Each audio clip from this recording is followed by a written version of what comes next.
investigadores foi contratado para resolverem o caso Playtime, que ficou em aberto por muito tempo.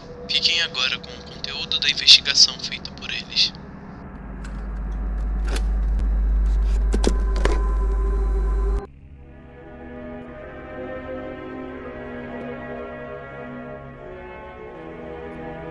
Uma fábrica de brinquedos abandonada há mais de 10 anos devido ao desaparecimento de todos os funcionários dentro dela, exceto por um. Em Pop Playtime, jogamos com alguém que trabalhou na antiga fábrica de brinquedos da Playtime Co. e que saiu da empresa antes de tudo acontecer. Esse caso é extremamente importante, então precisamos nos atentar a todos os detalhes que temos até agora. Bom, vamos começar do início. Antes de começar, precisamos reunir todas as informações que temos para entender melhor a teoria. Então, vamos lá. Começando pelo primeiro capítulo, quero iniciar falando das informações básicas que temos. Em resumo, somos um ex-funcionário da fábrica que saiu há mais de 10 anos atrás, antes de todos sumirem. E o motivo pelo qual voltamos para ela é porque recebemos uma carta junto de uma fita VHS. O conteúdo da fita era um comercial antigo sobre uma boneca. Uma boneca muito especial e nunca antes vista, que tinha a capacidade de responder uma criança.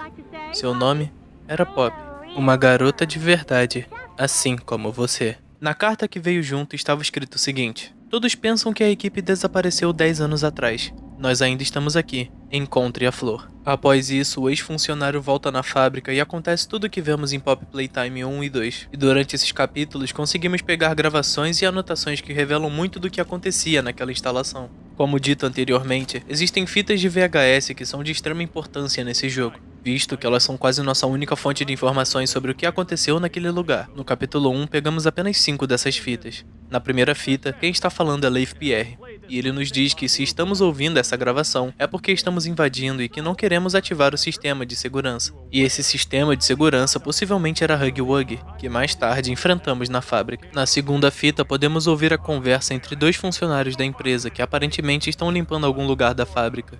E nessa conversa podemos ouvir algo muito peculiar. Um dos homens diz algo a respeito sobre um orfanato que será muito importante no futuro dessa investigação. Na próxima fita, ouvimos uma entrevista de emprego de uma mulher chamada Stella.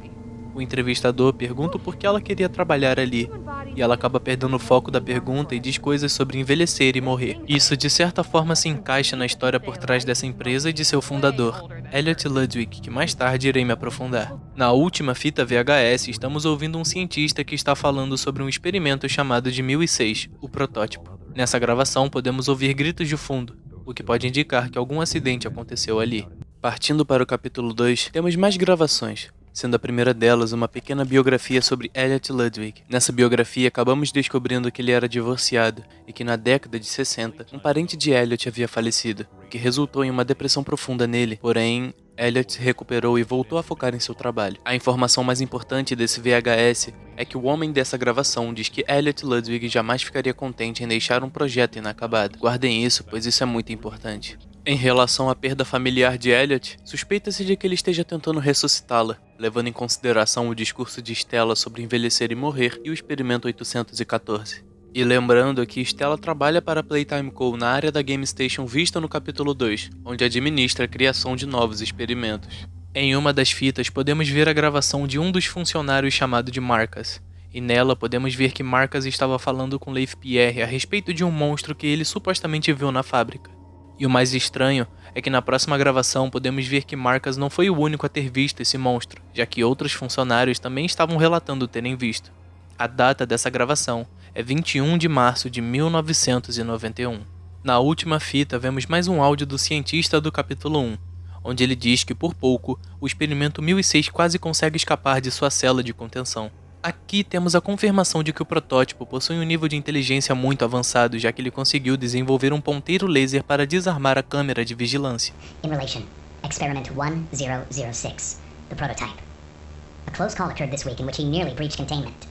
The prototype seemingly disassembled the digital alarm clock within his room and utilized the battery, along with several other components, to create a laser pointer, which he then fired into the security camera, disabling it. These actions allowed him 28.3 seconds completely unmonitored. Once function returned to the camera, the room appeared to be empty. One surveillance specialist went in to confirm his absence. However, upon opening the door, she realized that the prototype had hidden in one of the camera's blind spots. The prototype attempted to escape through the open door. However, Another surveillance specialist was able to remotely relock the door, despite the other specialists still being... Algo que devemos notar no protótipo é que em sua cela de contenção existe um despertador digital, o que é muito estranho já que ele é apenas um experimento. Qual a necessidade de um despertador? Além disso, o cientista também fala sobre Huggy Wuggy, que tem um nível de inteligência limitado e que é muito obediente.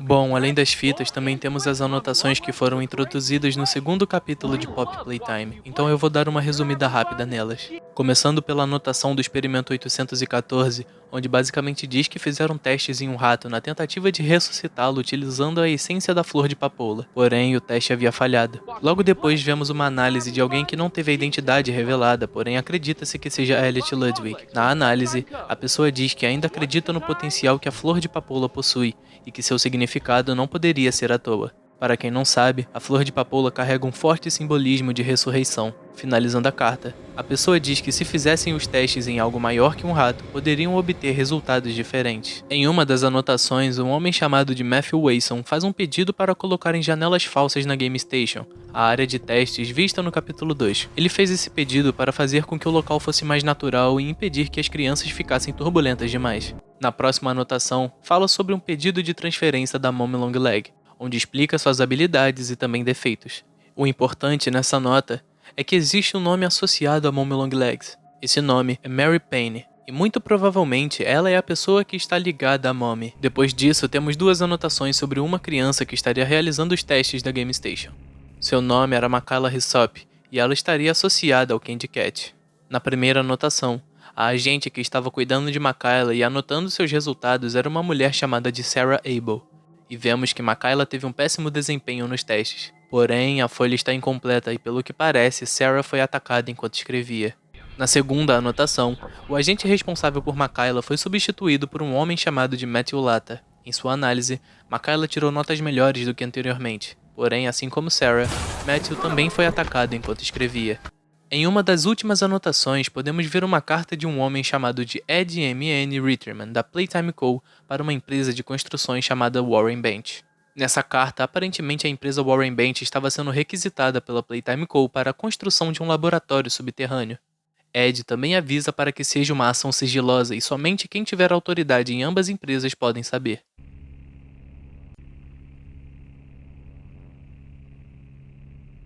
É evidente que dentro da fábrica da Playtime Co. estavam sendo realizados diversos experimentos, começando pelos animais. Porém, isso mudou quando um antigo funcionário da fábrica, chamado de Thomas Clark, resolveu se voluntariar como a primeira cobaia humana. O teste apresentou alguns defeitos, mas foi realizado. Quando tentaram juntar Clark com as outras cobaias, ele foi atacado, pois as cobaias sabiam que ele era diferente deles. Após o caso, os testes passaram a serem humanos, porém, para conseguirem fazer esses experimentos era necessário terem cobaias, e é aí que o orfanato entra em jogo. Elliot Ludwig resolve criar um orfanato que na verdade era apenas uma distração para o seu real objetivo. As cobaias dos experimentos eram os órfãos do orfanato da Playtime Co. Afinal, pelo fato de serem órfãos, ninguém iria procurar por eles. There is nothing more gratifying to my soul than being the reason for a child's smile, to be the spark that ignites all their hopes and dreams. We owe everything to these children. This company and its toys are nothing without them. That is why it is with enormous pleasure that as the founder of Playtime Co. I announce Playcare, our very own on-site orphanage. A child should never be left unloved, never without a hand to hold when they see a monster in that closet. May Playcare bring joy, inspiration, and smiles to every child who enters these doors. O intuito desses testes envolviam claramente trazer o parente de Elliot de volta, ou até mesmo evitar que as pessoas tivessem a mesma experiência que ele teve. Mas isso só seria possível de duas formas. A primeira, se ele ainda tiver o corpo intacto. Assim, ele realizaria o método visto no experimento 814.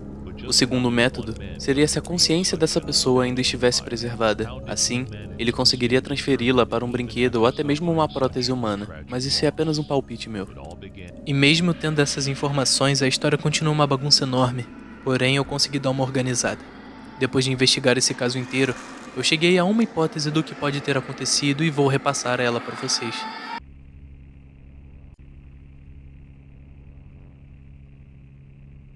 Playtime Co., uma empresa de brinquedos fundada na década de 50 por um homem genial chamado Elliot Ludwig, divorciado, mas um homem de família. O primeiro grande produto dessa empresa foi uma boneca que tinha a capacidade de responder uma criança de verdade, e com uma boneca dessa, o sucesso era garantido. E assim se deu início à maior fábrica de brinquedos de todas. Em 1960, um parente de Elliot veio a falecer, o que o levou a uma depressão profunda. Porém, ele se reergueu e voltou a focar em trazer alegria para as crianças de todo o mundo. Ou será que não? Após a morte desse parente, Elliot mudou completamente. Ele não poderia simplesmente aceitar perder alguém desse jeito. Então, ele começa suas pesquisas. Ainda em 1960, Elliot havia criado a máquina de brinquedos Make a Friend, uma máquina revolucionária de criar brinquedos incríveis automaticamente. Em algum momento depois, que ainda não possui uma data específica, uma carta é enviada para uma empresa de construções chamada Warren Bench. Nessa carta, um pedido havia sido feito para a realização de um trabalho sigiloso que envolvia bastante dinheiro. Esse trabalho sigiloso era a construção de um laboratório subterrâneo para que Elliot pudesse realizar os seus experimentos. Os experimentos de Ludwig eram feitos com o intuito de conseguir ressuscitar alguém utilizando a essência da flor de papoula, uma flor com grande simbolismo de ressurreição, já que após a guerra, várias flores de papoula nasceram nos campos de batalha. Após realizar diversos testes, Ludwig não chegou a lugar nenhum, e então o plano mudou. Agora, seu objetivo era transferir a consciência de um corpo ao outro, e logo mais testes começaram. Primeiro fizeram testes com animais, mas depois, um antigo funcionário da fábrica chamado de Thomas Clark, que trabalhava lá desde 1955, se oferece como a primeira cobaia humana, pois havia recebido uma notícia ruim sobre a sua saúde. Seu consciente foi transferido para um boneco do Brown. No início, Thomas apresentou sinais de confusão, e quando foi isolado junto das outras cobaias, foi atacado, e o motivo do ataque foi justamente o fato de Clark ser diferente dos animais. Com os experimentos avançando para cobaias humanas, Elliot decide fundar um orfanato próprio da Playtime Co., a Playcare. Assim, ele teria cobaias que ninguém iria atrás caso sumisse. Com isso, ele cria a Game Station, onde testaria as crianças que seriam transferidas aos brinquedos. E assim foi, até que algo aconteceu. Elliot recebe uma triste notícia sobre a sua saúde, algo que não o permitiria viver por muito tempo. Mas ele não ficaria contente em deixar um projeto inacabado. Logo, ele decide colocar o experimento 1006 em ação. Elliot Ludwig se transfere para o experimento 1006 chamado de O Protótipo, na intenção de permanecer vivo e continuar com seus experimentos. Porém, algo deu errado de alguma forma. Elliot já não era mais ele mesmo. Ele havia ficado extremamente agressivo e foi necessário que os seus próprios funcionários o trancassem. Acredito nisso devido ao fato do cientista citar como o protótipo era inteligente, visto que ele havia conseguido criar um laser utilizando um despertador digital. E Elliot, durante Pop Playtime, é representado por um homem incrível e inteligente. E isso também explica o motivo de ter um despertador digital na cela de contenção do protótipo. O tempo passa e temos a criação do Huggy Wuggy em 1984, um ano em que ele havia sido enviado para as lojas de brinquedos. Em 91, Mommy Long Legs é criada, e na mesma época vários funcionários alegaram terem visto uma espécie de monstro gigante vagando pela fábrica. Em 1992, o experimento 1170 Huggy Wuggy acaba fugindo da instalação durante a noite, causando diversos problemas, alguns feridos e mortos. Huggy havia chegado em uma área residencial, porém não se sabe o que aconteceu naquela mesma noite. No dia 8 de agosto de 1995, um incidente aconteceu durante a transferência de Kissimmee. Alguns mortos foram encontrados. Após 1995, não temos mais nenhuma data revelada, apenas os 10 anos que se passaram em algum momento depois do incidente. O que aconteceu depois ainda é um mistério, mas tenho certeza de que vamos conseguir resolver esse caso juntos. Vejo vocês assim que mais informações forem reveladas. E nunca se esqueçam, tudo isso foi para provar que nem tudo é apenas um jogo.